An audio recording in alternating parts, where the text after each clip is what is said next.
It's Monday afternoon. How's everyone doing on this magical MLK? Welcome. Sir Kevin Mask, this is not stock footage. This is the real deal.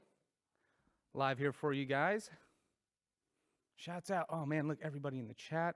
How you guys doing today? How you guys enjoying your Martin Luther King Day? I've been having a good day. I've been trying to be more open on this day. And trying to learn new things. Shouts out Dink Williams for misspelling my name. It's Brain. I do have a brain, but my name is Bryan. Spelled with a Y, thank you very much. Jordan Jones, good to see you in the chat. King O'Con, good to see you as well. Cashew Monsters. Pinky and the Brain is a show. I'm not that brain. At work because Canada. Okay, well, that makes a lot of sense. Do you in Canada, like I said, I'm trying to learn new things, but do you in Canada have any civil rights leaders comparable to Martin Luther King? I want to know. Like I said, I'm always trying to learn new things. I always realize that I may not know everything. I know I don't know everything. I think you're crazy if you think you know everything. But I know I don't know everything, and so I'm always trying to learn. And one of the things I always do to learn is I look at stuff and I just question it. And I try to say, why does this exist? So that I can try to get better at it. And then I just keep asking questions. At work, because there are no holidays in this job. Jordan Jones. If you guys have problems with your audio, obviously, as always, it's on your side. Turn your speakers up, turn your speakers down. Audio's fine on my side. No, I can always talk louder for you guys. Oh, your semester starts tomorrow. That's right. Winter session is ending for a lot of you folks, so it's that time. It's that time for you guys to go back to school and learn. I remember being at school, and I remember I didn't like it, and I hated it, and I always wanted to go home, and I spent no time on campus. If I could, I would avoid it, and I wish I would have spent more time learning from other people. Shouts out to SF State. That is where I went. Frey Pentaro. Never stop asking questions. That's how I always learn. I'm a self-taught everything, man. Except for I did go to school for media production, but I learned most of it on my own. Just by trying. Of course, you started streaming the second I take a 20-minute shit. Perfect, Mateo. You're going to love this shit. I'm happy I don't have to smell it. No. Shades. 20-minute shit is how you take a break at work. I remember one time I started a job and I told my manager that I read online that it's better to take shits at work so you're getting paid to take a shit. He brought that up in a performance review later. I don't know what I expected. I even told him, I'm like, man, if I thought you would have taken me seriously, I fucking would have never said it. And I realized the point he was trying to make. So definitely a good manager, and he helped me learn what to say and what not to say. Sometimes your boss isn't always your friend. He happened to be, and he definitely helped me with that. So take those life lessons as you can, because they come everywhere. Gotta let it go nice and slow. That's right. Slop Dog is here. Hell yeah. What's up, Slop Dogs? Hads, how you doing? Everybody, make sure you stay regular and take your shits. You can fuck up your tummy if you don't take your shits. Bosses can be friends, but at work they are not. They are not. They have to be your boss. And some people have a hard time separating being a boss and being, a person. And it's because they don't know how to hold a firm line, I think. And I think that's something that takes a little bit of finesse, because people expect that if you're friendly with them that you'll try to understand. But sometimes you just have to hold up. I remember in Lost, John Locke says a line that goes, "What's the use in having rules if there's no consequence for breaking them?" I think that stood out pretty well for me as something that was pretty important, because if you think about it, rules are just arbitrary decisions. We chose to do this, and if we don't enforce it, then the rule doesn't exist. We all know we're not supposed to speed, but we all definitely speed when we're driving. So keep that in mind. I hate my job, but I genuinely love my boss. Well, that's good, Incog, because definitely could be worse. I've definitely been in positions where I hate my boss and I hate my job. And I couldn't think of anything that I suffered through more, other than like maybe the death of a family member or like a pet, because like it really wears on you when you're at a job and there are things that make it difficult for you to do your job. I personally go to work to do what I'm there to do. You know, I'm hired for a reason. So for me, I'm like, if I'm not doing my job, or if there are things getting in the way of me doing my job, then that's going to be something that bothers me. So I've definitely had that, and I've had to kind of like reapproach how I speak with like management, because it's up to me to let them know when I'm falling short. But it definitely helps when you have people at work in cog, like you said, that can get along with you and can kind of sympathize with you, because sometimes, or more often than not, we're all there because of a circumstance. We need a job, we need money, right? Yeah, I agree with you, Mr. Ouija. If you're not, or if you're going to do work that you hate, it's best to be surrounded by people you like. Absolutely. And yeah, Frey Pentaro, this is a real cast. You know, I want to get real. I want to have a good time with you guys. I want to talk about things we don't normally talk about.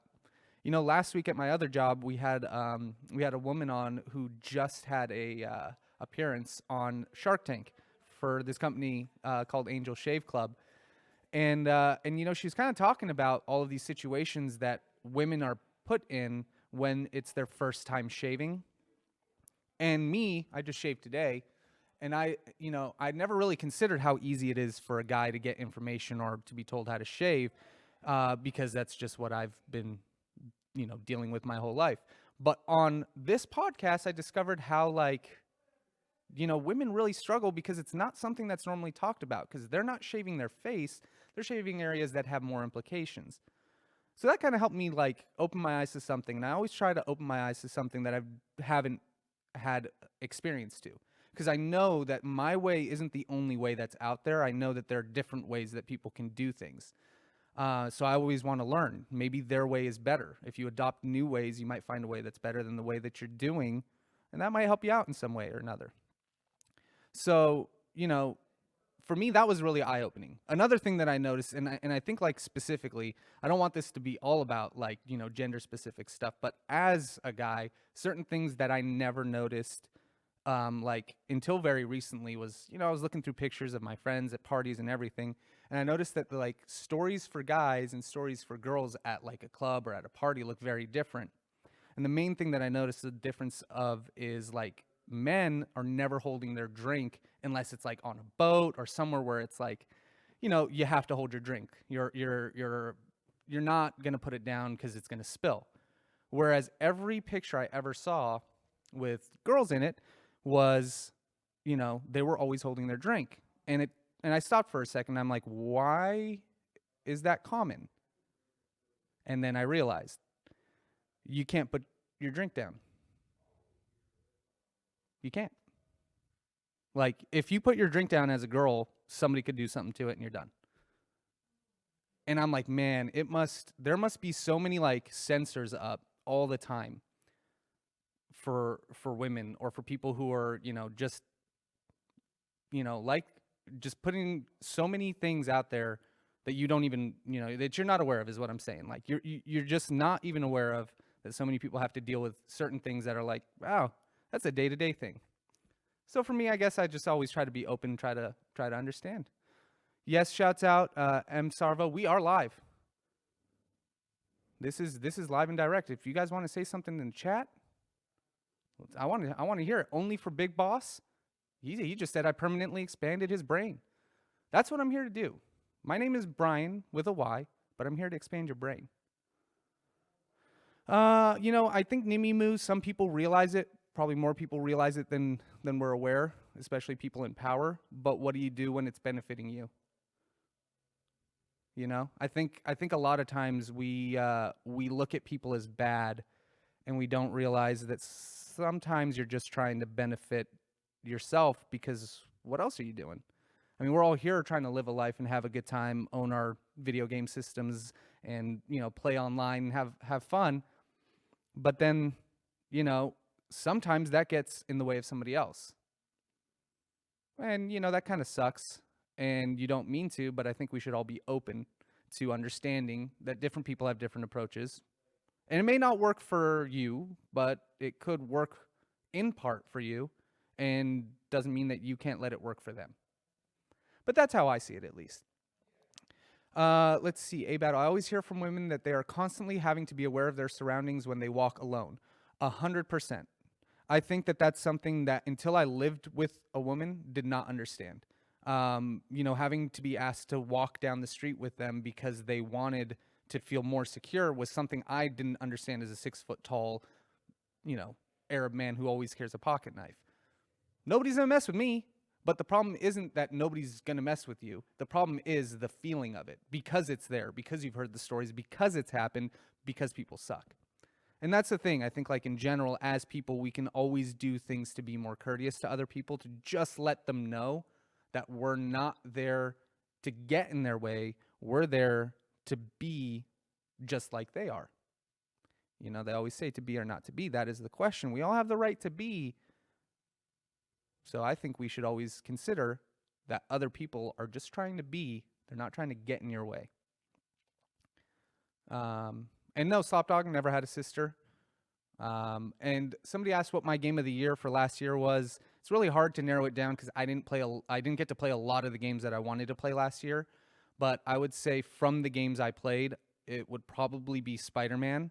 The way that I judge my game of the year comes from a game that's come in and done something that I didn't expect, or gave me an experience that I really enjoyed, that kind of elevated video games for me that year, or just stood out in some way that really impressed me. I love Tetris Effect. That's probably the game I'm going to play from this year residually from now until the end of time. That is one of the best games I've ever played. One of the best Tetrises. I'm not an authority on what the best Tetris is in the world, but I'm really enjoying Tetris Effect. I put that in for 20 minutes, and I end up playing for 2 hours. I zone out. I have a great time. I'm getting better at Tetris. Put on that VR set. I go to different worlds. It's fantastic. So for me, that's going to be the game I play residually from now until probably the day that my PS4 dies. But Spider-Man was the game that came out and impressed me in so many different ways. Not only did you have a game that delivered in gameplay mechanics, which a lot of games do. I played a little bit of God of War, and I know it delivered on gameplay mechanics. There's no problem with the controls in God of War, that aren't just part of the regular playing of a video game. But I think that what they added to the rest of Spider-Man, all of the extra content, all of the reasons that it gave you to completely play the game, is the reason that Spider-Man delivered better than any other game, and why it's my game of the year.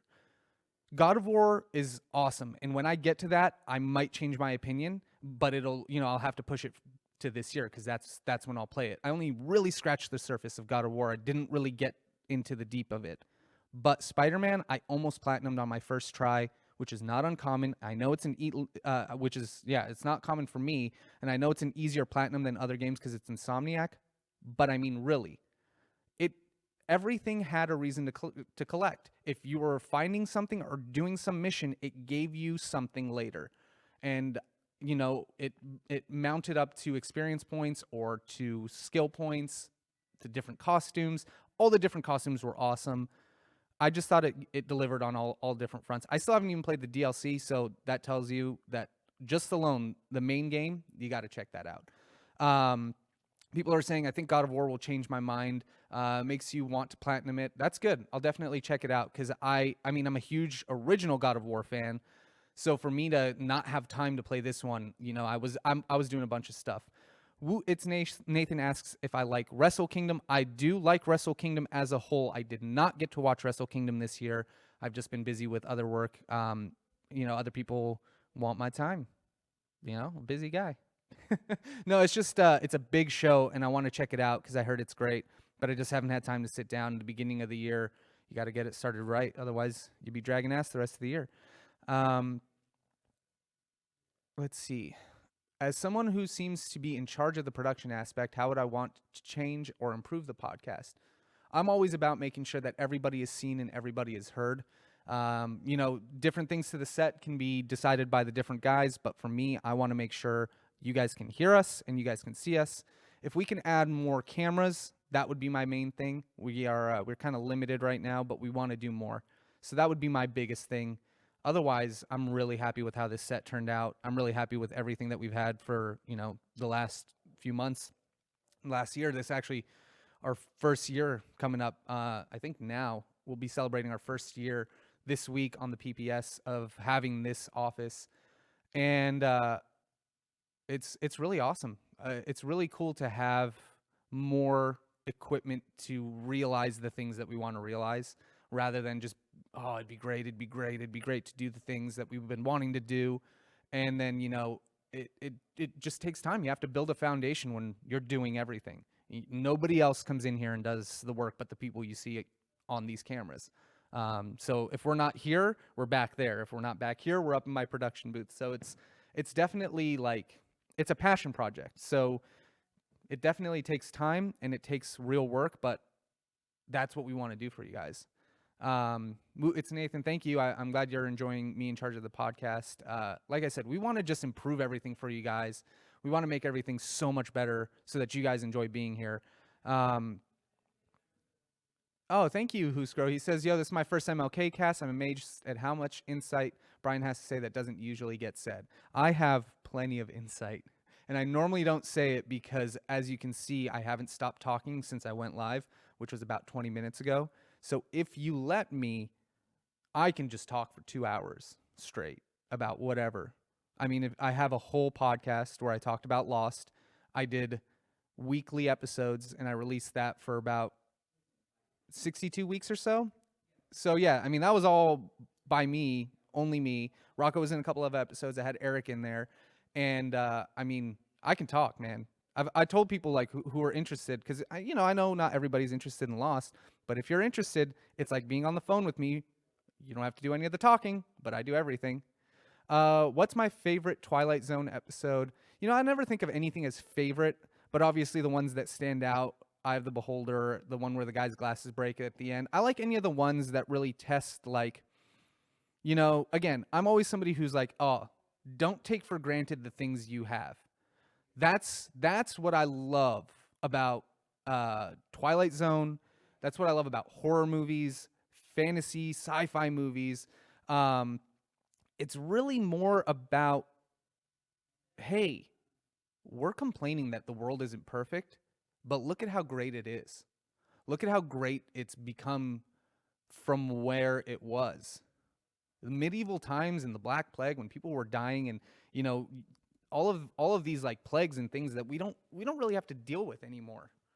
Most of us are guaranteed life, and I think that we all lose sight of that when we get caught up in certain things. And I think that that's one of the things that I like about the Twilight Zone. That's what I want from Black Mirror, but I don't have time, because for me, I'm like, why don't you watch Twilight Zone?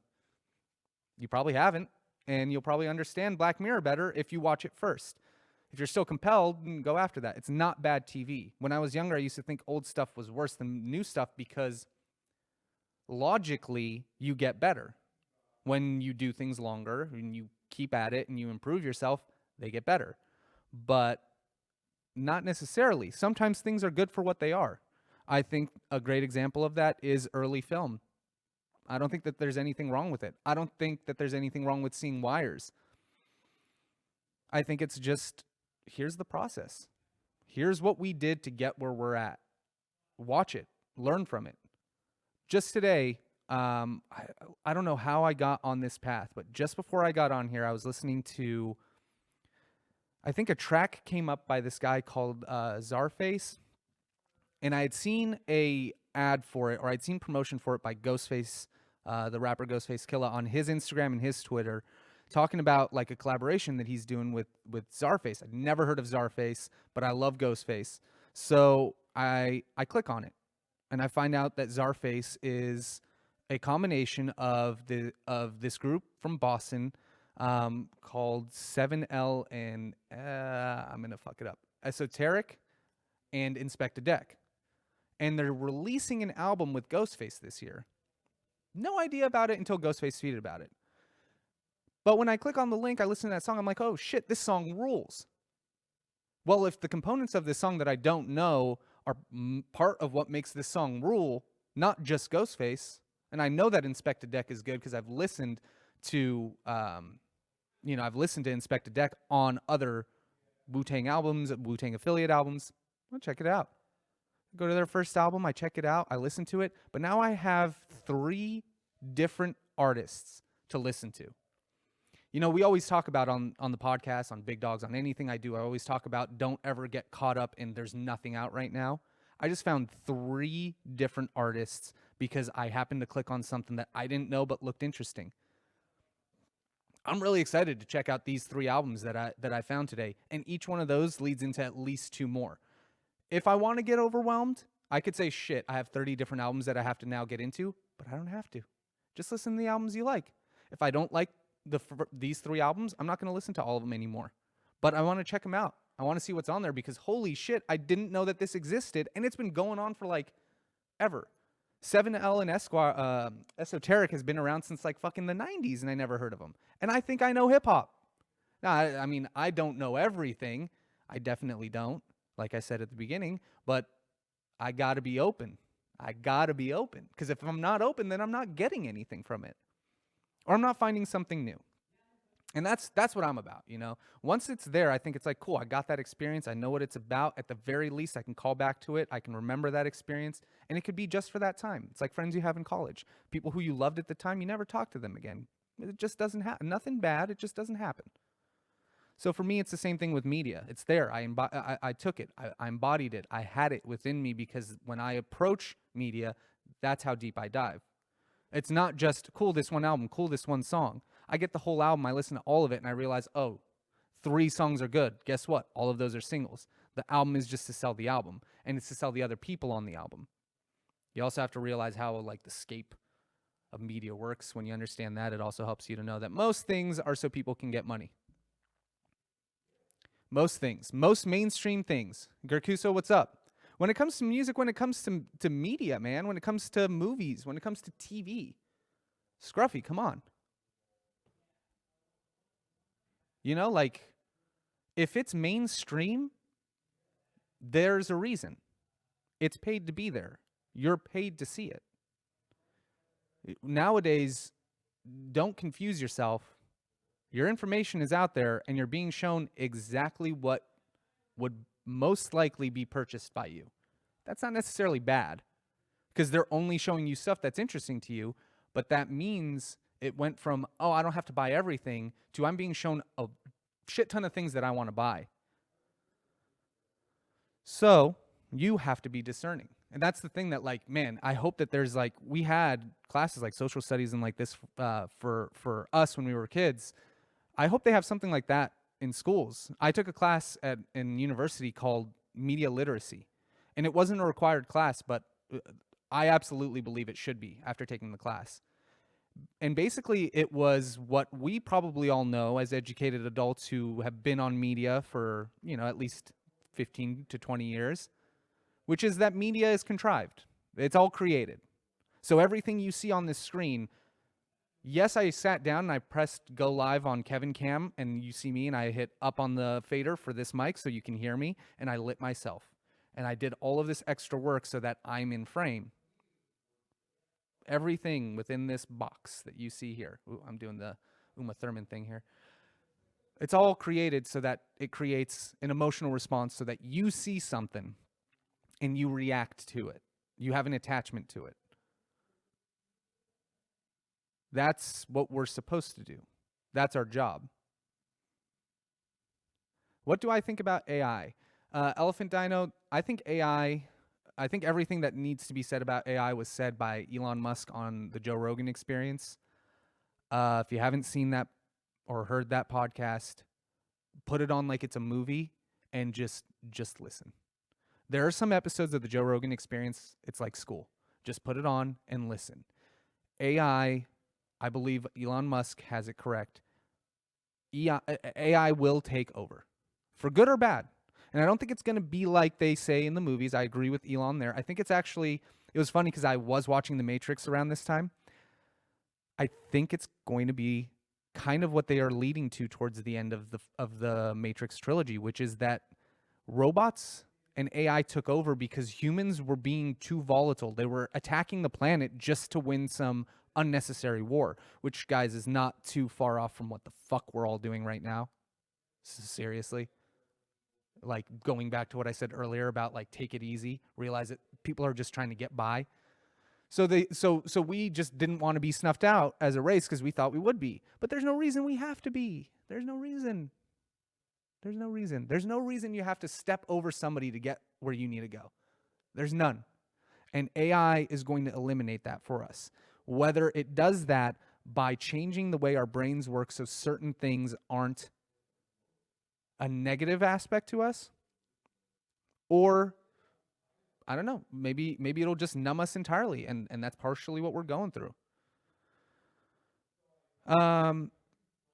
Woo, it's Nathan. I really can't stand Elon Musk as a person, which is a shame because I couldn't read the rest.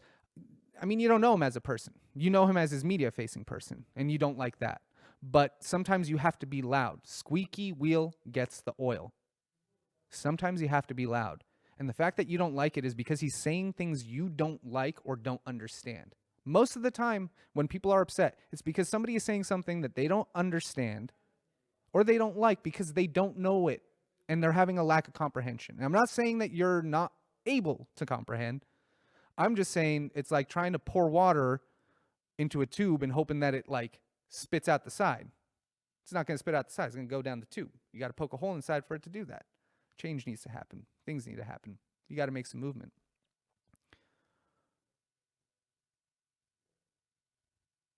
Yeah, I like Tahitian Man goes Arthur. Damn, Bryan, I really like that mindset. People only judge what they see on the internet. I want you to remember, this is what goes back to the media literacy conversation I was having. Anything you see on TV, it's meant to sell. Any media that you see, it's meant to sell you a product. It's meant to sell you a product. And that's okay because you don't have to buy the product.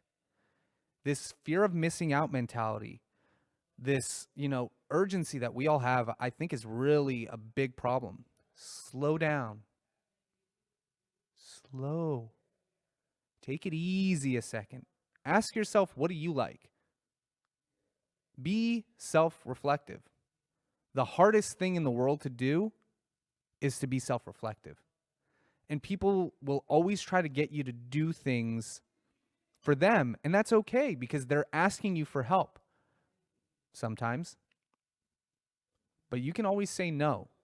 And I feel like one of the biggest things that this generation has sort of had percolated down from previous is the ability to say no. We don't know how to say no. And I feel like that stops us from doing anything. I don't, like, for instance, like, I don't want to keep eating because I don't want to be overweight. So I go and I eat, and I got overweight once. You guys all, if you've been around for a while, I was like 225 pounds. And the reason I stopped gaining weight and the reason I lost weight is because I told myself, no, you're going out. You're eating too much. You're eating in excess when you go out. You're eating for every meal. You're eating everything on like you're eating out for every meal, and you're eating the entire plate. No, just eat what you need, and you'll be fine. I have not seen the Fire Festival documentary, but it definitely sounds like something that's interesting. I mean, that looked like a shit show. All you're gonna see, I think, is a bunch of people like not knowing what to do and a bunch of scared kids. Because that's who went there, is a bunch of scared kids, and they didn't know what to do. And they're all, trying to figure out, where am I going to sleep? Where am I going to go to the bathroom? And how am I going to eat? But I definitely want to check it out at some point. I have a long list of things that I got to get to. Right now, Frank and I are going to be rewatching some form of sketch comedy every Sunday nights because we love sketch comedy, and you got to sharpen that blade. It's always about keeping on top of all that stuff. Because if you take it for granted, you're never going to get good. You're never going to stay better. Lord of the Flies. Yeah, I imagine it looked a lot like Lord of the Flies, and I hope Piggy didn't suffer. But again, Lord of the Flies is a book that was written 100 years ago, and it applied to this situation. I think seeing the trends in people and seeing how they continue to do the same things over and over, if you just leave them without any guidance, I don't know. I don't know. I think the biggest problem we have is that we don't talk to each other about what's going on. We just try to assume what the other person is trying to do, and that causes us to run into roadblocks because we assume negatively. We assume, oh, this person understands why I'm doing this today, and they're getting in my way. No. No, they're not. They're not trying to get in your way. So, I think chat, I think you guys are definitely coming on with me this year to a more open mindset. Call out bullshit if you see it. Don't be mean.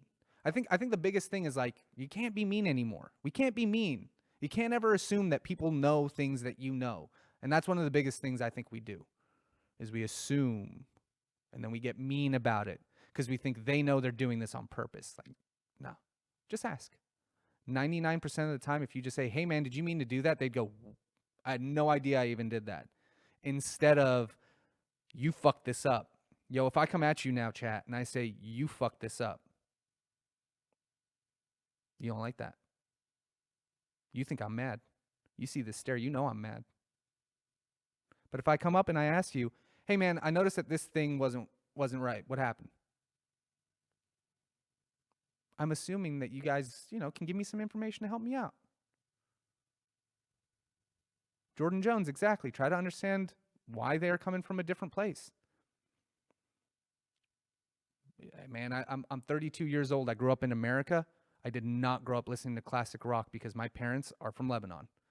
So any music that I know, I've had to hear firsthand myself. In American music, man, I could tell you about Melhem Bereket and Ward and all of these great singers in Lebanon because my parents listened to that when I was growing up. But, you can't assume just because I'm 32 years old and grew up in the U.S. And I think I've listened to maybe one Lynyrd Skynyrd album. One, guys. One Lynyrd Skynyrd album. What are you going to do? How are you going to hang out with some Coors Light? Have a good time. What's my favorite dish my family makes? Insane Steven, it's French fries. French fries and tabbouleh. Because we make them at home and they're delicious. French fries made in my parents' house have a magic quality. I don't know what they do. They come out sweet, but not in a sugary sweet way, like in a savory sweet way. Like, like when you get that perfect bark on a brisket, but you don't have that smokiness. You just get that sweet. And yes, rejects, they're made with love. I've gone on record before as saying the best resort hotel you can ever stay at if you have a good family is your parents' house or your grandparents' house. Because, dude, I sit down and my dad's like, what do you want to drink? And I'm like, Dad, I already got a drink. And he puts me a beer. I'm like, dude, I already got a water, Dad. What are you doing? You're throwing beers in front of me. You know I got to drive. He's like, well, I mean, you gotta have beer with your steak. What do you mean a steak? Well, I put a steak on. You put a steak on? Yeah, and your mom's making French fries for you. But I just told you 20 minutes ago I'm coming over. How did you do that, Dad? How did you cook a steak and prepare French fries? You know how long it takes to peel potatoes? I'm telling you, man. Go there, I do my laundry. I put my laundry in when I leave. I come back after this. It's done. Done. Folded in the bag. I'm going home. I don't have to do shit. But when I go home, it goes on the floor because I don't want to hang it. Eventually, I hang it. Tonight's the night. It reaches a threshold when I can't see the floor. Then I go and I do my laundry. I put it back up. I hang all my clothes because I hate folding shirts. Hate it. So I found a workaround. Hang all my shirts, including t-shirts. Hang them all. Shirts. Shirts only.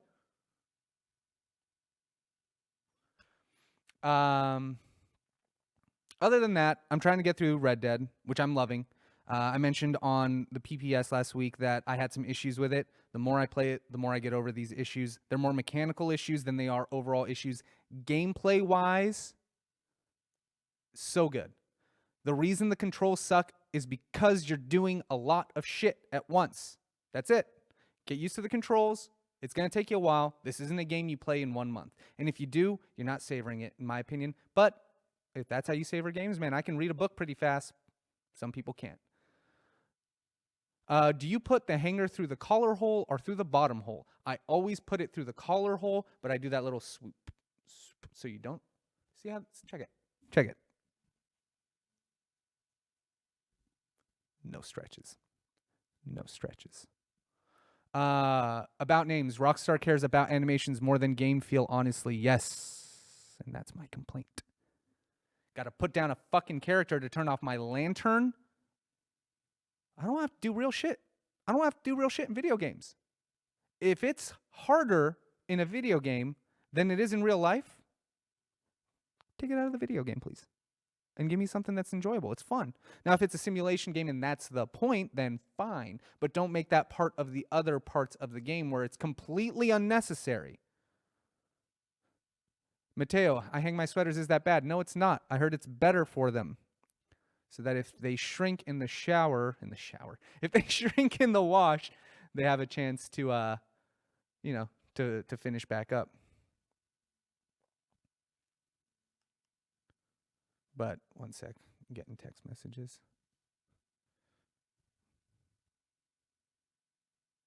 Got work on the other line.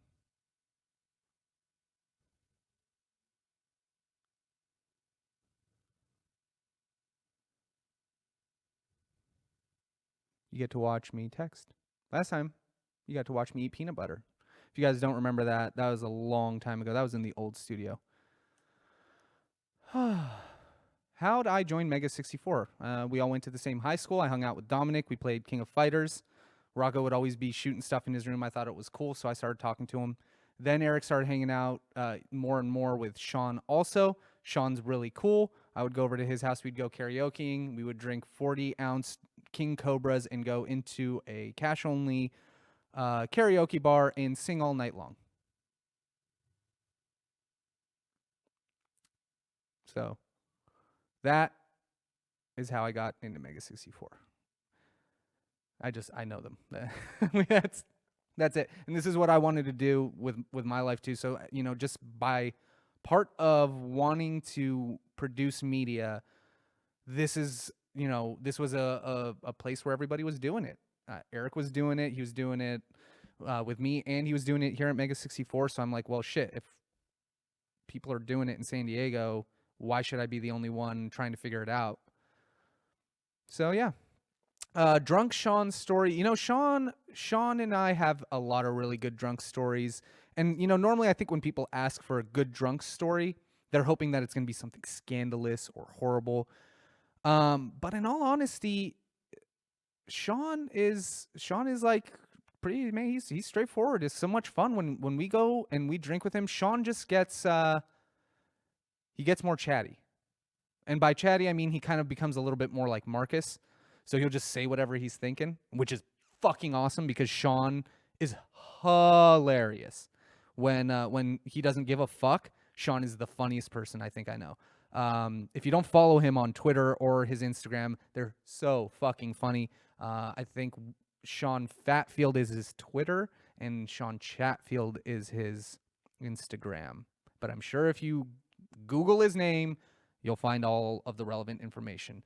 But yeah, he's really great. I remember one time going to his house. He used to live really close to Eric's childhood home, and we show up. And we've told this story before on the podcast on numerous occasions, but it's such a good story. I'll tell it again. So this is when Eric had just started drinking. We were 21 years old and hanging out with Sean. I had actually, at this point, I'd moved away to San Francisco to do my bachelor's at SF State. So I had come down for a weekend just to hang out, and we decided to go to this local place, but we always pre-gamed at Sean's, and we come over. Eric's mom had handed us a fifth of watermelon vodka. I don't know why. I thought it'd be a great idea to just drink straight from the bottle. I know why. Because when I was younger, I'm like, it's cool. People see me drink straight from the bottle, they'll go, whoa, that guy's crazy. Oh man. So I always used to pour shots, and I do not recommend this, but I would pour shots, and then I would chug from the bottle. Don't do that. Don't do that. Really, really don't do that. Too much. It's too much. It's not fun. It's not fun. So I drank an entire bottle of Smirnoff vodka. Eric had this much. 2 shots, maybe 3 shots. We go to this karaoke bar. We're all having a good time. We have a huge group of people. And man, it's such a great, like Sean saved us that night because I drank the entire bottle of vodka. I had a beer. Somebody kept buying me drinks at the bar. I knocked it over. This is the night where I knocked over a beer on a pool table and then scooped it all into the pocket. We did not get kicked out. The only people who noticed were Rocco and Garrett. But I was reckless. Can't be reckless. Gotta be responsible. Gotta be responsible. That's not fun because I do not remember half the night. The next morning I woke up, Eric told me you disappeared for 45 minutes. I was in the bathroom. That's where they found me. I was on the phone. I don't know why. I was not talking to a girl. I was just talking to my friend. And I was trying to convince him that I wasn't drunk. Tupac official, no, I didn't black out, but when we got back to Eric's house, and Sean did make sure we got home safely because he was the DD, I remember I went to the bathroom, and the room was spinning. Definitely got the spins that night. I woke up 2 hours or so later on the floor of Eric's bathroom in a panic because I thought, oh my God, Eric's mom's going to need to use the bathroom. They have their own, by the way. I was still drunk, but it was not fun. I felt like shit for the next day. I mean, we all know that. We all know if you do that, what's going to happen. So I don't know what makes us continue to drink because it's really just find that limit. You got to find that limit. Stitched sketch. That's a hard one to say. Thank you for the 10 bits. Woo, it's Nathan. Whenever I drink, my anxiety and nervousness goes away, and my friends tell me that I'm super fucking social. You know, it's kind of funny. I think we drink. I know why we drink a lot. We think, oh, this feels good. More is better. More is seldom better when it comes to anything that can alter your state. Anything.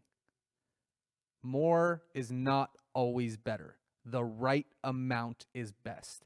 I'm not just saying that because we always talk about, oh, it's a family vehicle, and we always make those jokes. Legitimately, guys, when it comes to shit like this, the right amount is best. Just be responsible.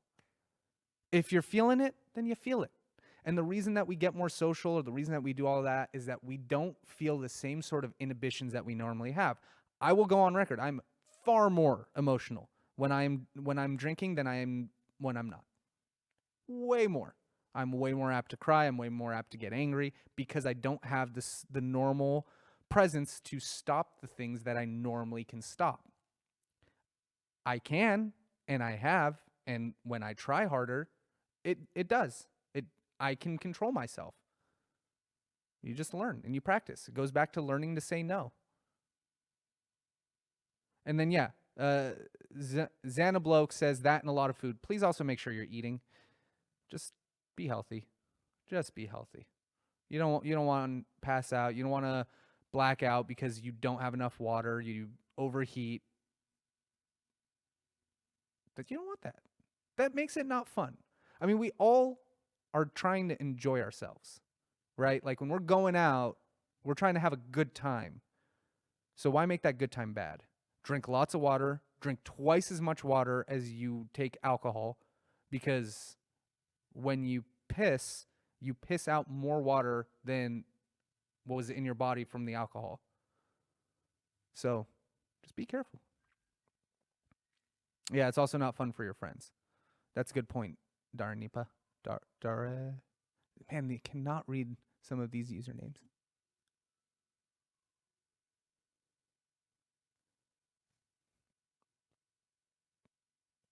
30. I only drink once or twice a year. Got to be careful when my, because when my brother, yeah. I mean, you just have to be careful. I think anybody can choose to do anything or not do anything.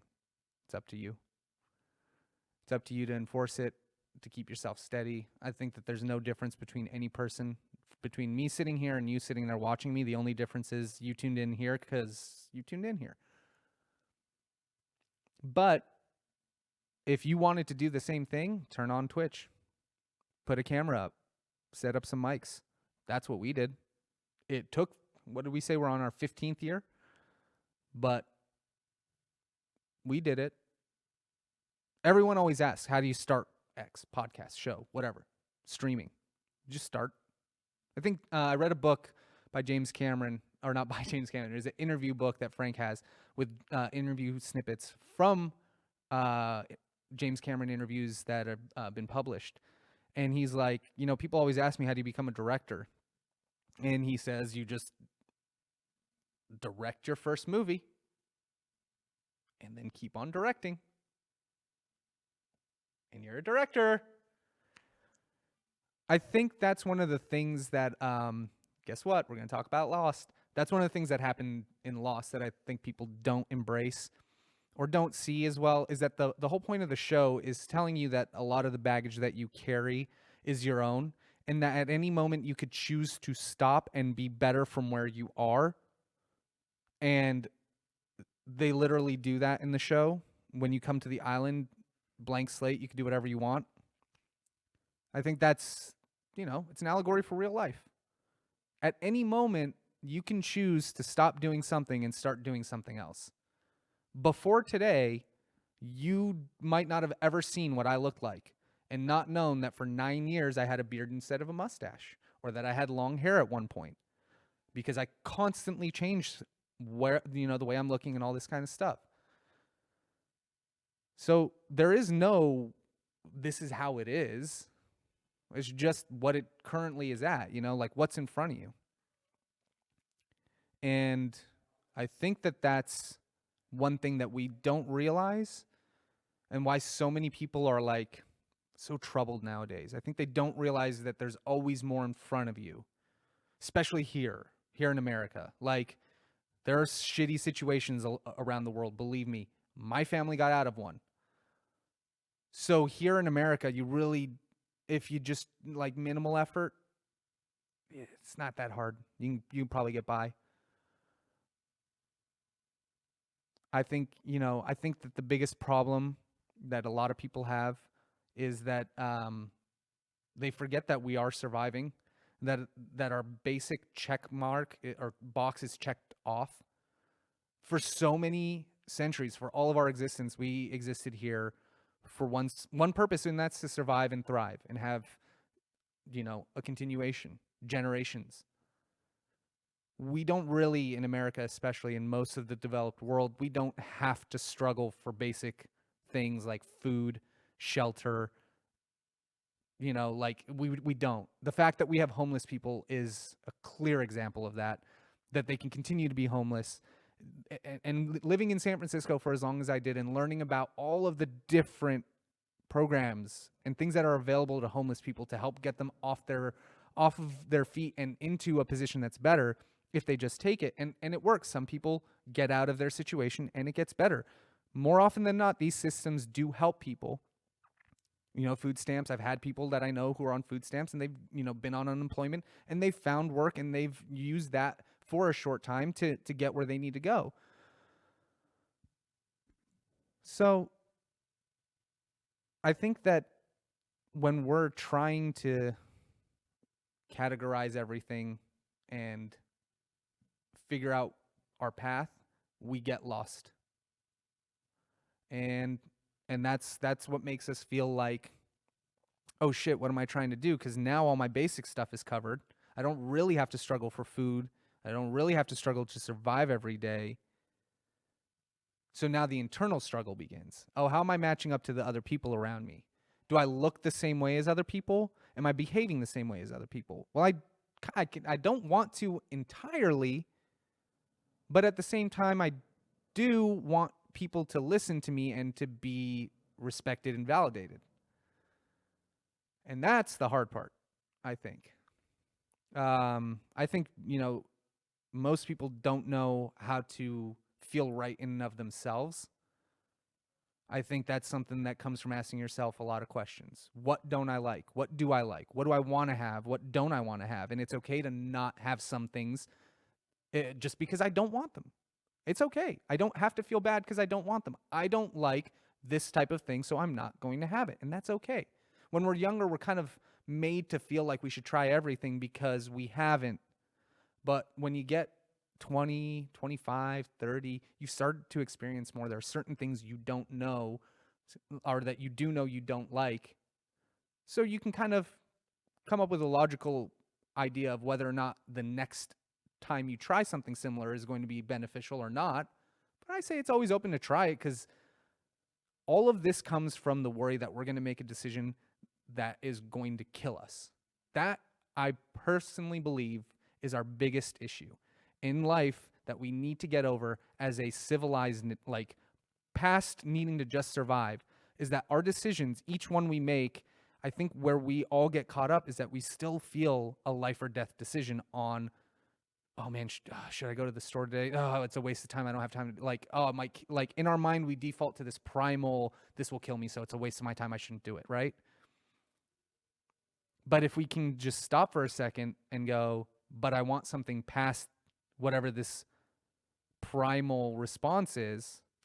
Oh, I need to get groceries. I need to feel comfortable. I'm trying not to waste money by going out to eat all the time. I'm trying to eat healthier by making better choices at home. Those are too many motivating factors for you to not do it. It's too good for you. It's like if I was trying to sell you a PS4 and I told you it did a million things that improved your life better, you'd feel pretty compelled to do that. So use that urgency that you have for all the fun things to like create a world or a life for yourself where you're padded to be able to do those fun things. And I think like what that really means is understanding that sometimes work has to happen. Work is not fun, but that's okay. It can be fun. And I think that a lot of times we don't look past what's in front of us because we're trying to make sure that everything's going right in the moment. We're not seeing what could go right in the future. And sometimes you have to step aside for things that are in front of you to get around to other things that are better for you down the line. So I think it's really up to each of us to push ourselves to be better. And I don't know, like for me, I think like I always try to, I mean, that's where my insecurities come from.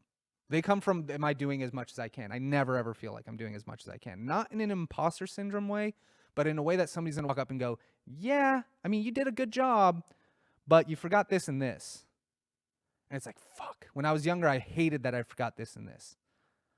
And then I realized like, well, now I know what not to forget next time. I'm not aimless like I was before. Before, I didn't even know that that was a problem. Now I know I have a problem to solve. Well, hey, great. Like, how could I be aimless? How could I feel like I have no capability? I did this, but here are some things I can improve on. So improve on those things. Make them better. That's what I do. That's what I've been taught. My dad always told me, I don't focus on the problems, I focus on the solution. Because the problem is there. You can't avoid the problem. There is bad in this world. There are things you don't like.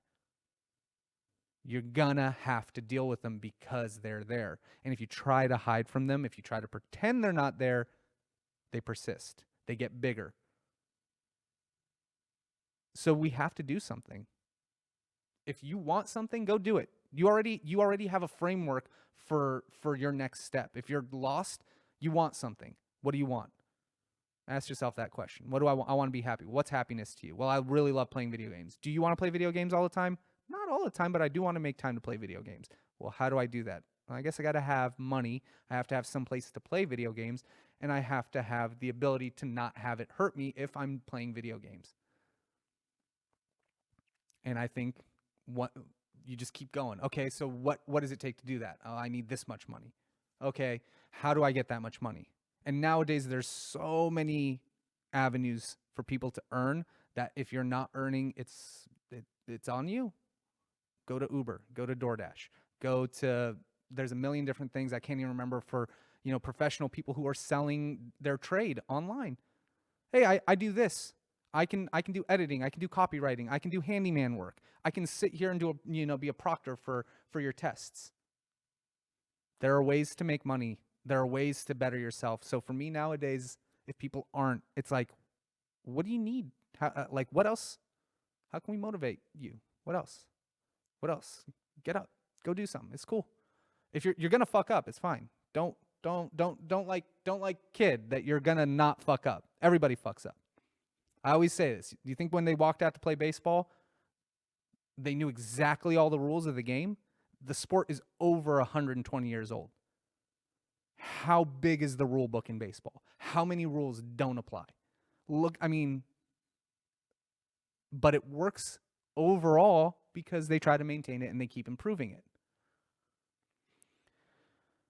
Cashew Monsters says motivation is hard for me. It comes from you. It comes from you realizing that all the things that are holding you back are insecurities that you're afraid will be exposed.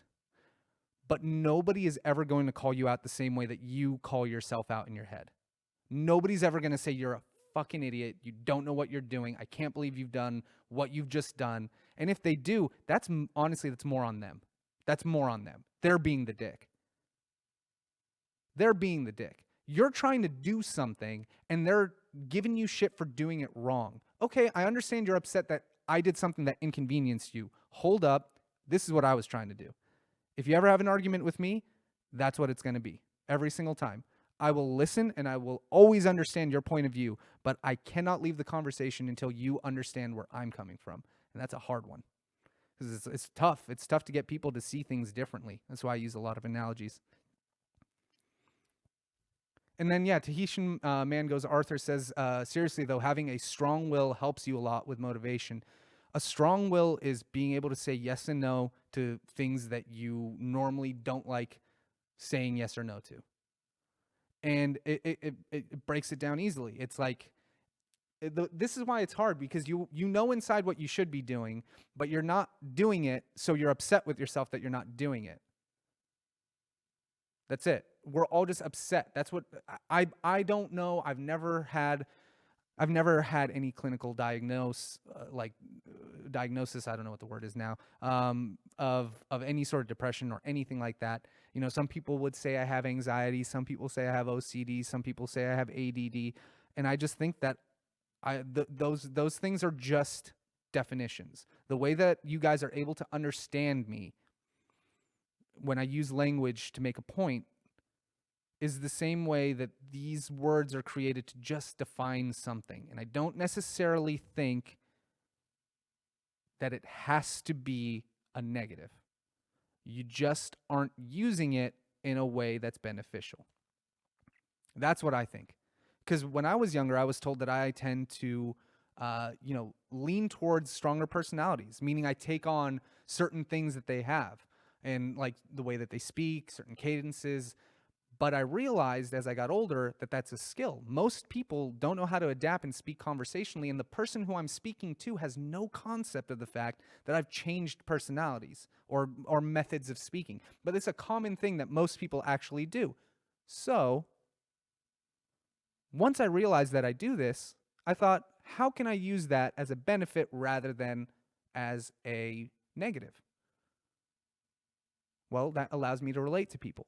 It makes me able to understand them better because I'm assimilating their personality. And I think the best thing you can do is understand how somebody thinks before you try to tell people how to change or how to help them, because I can't tell you how to use a hammer if you can't understand me.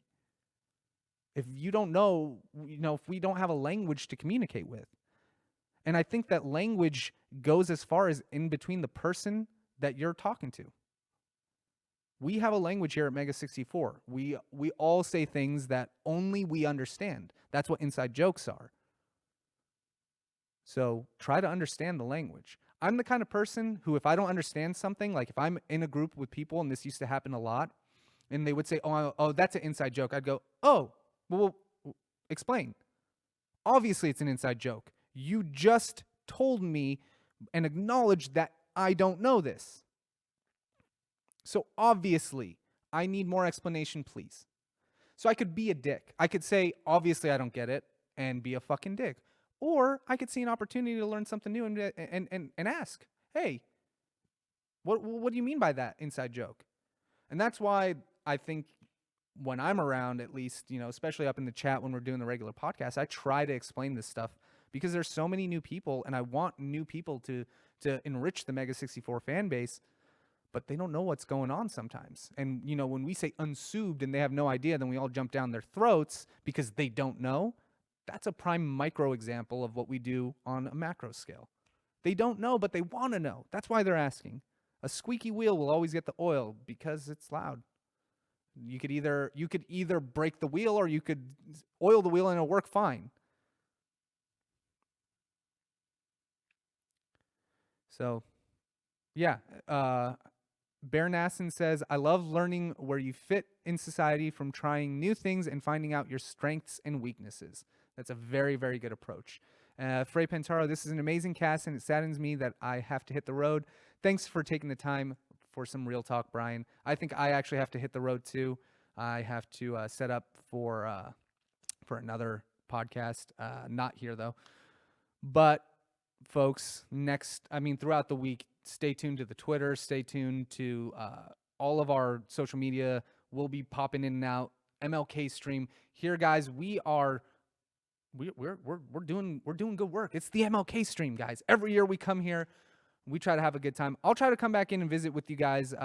Maybe throughout the rest of the week. I was a little apprehensive, but I had a really good time talking to you guys. Think up some questions. Think up some things. Topic for the next time I come on will be, more things you don't know, things that you've learned that changed the way that you think. And we're gonna end racism this year. I believe it's possible. I really do. Bring a racist to me. I will convert them. I will convert them. That's the type of conversion we need to do. All right. That's a real conversion that we need to put money into. All right. Racism. We got to e-racism like those shirts we had in high school. So thank you very much, everyone who joined. If you want to follow me on Twitter or Instagram or anything, it's King Lord Bryan. So thank you. We will be back. The PPS is Wednesday, 7 p.m. Pacific time. Frank's Arcade on Fridays at 2 p.m. So definitely check out all the streams. I don't know what's gonna happen this week because it's MLK. But if you're not watching, you're gonna miss something. And this is our first time new studio. Y'all don't even know. All right, everyone. I have to end this stream now, which literally involves me walking upstairs. And so hold on.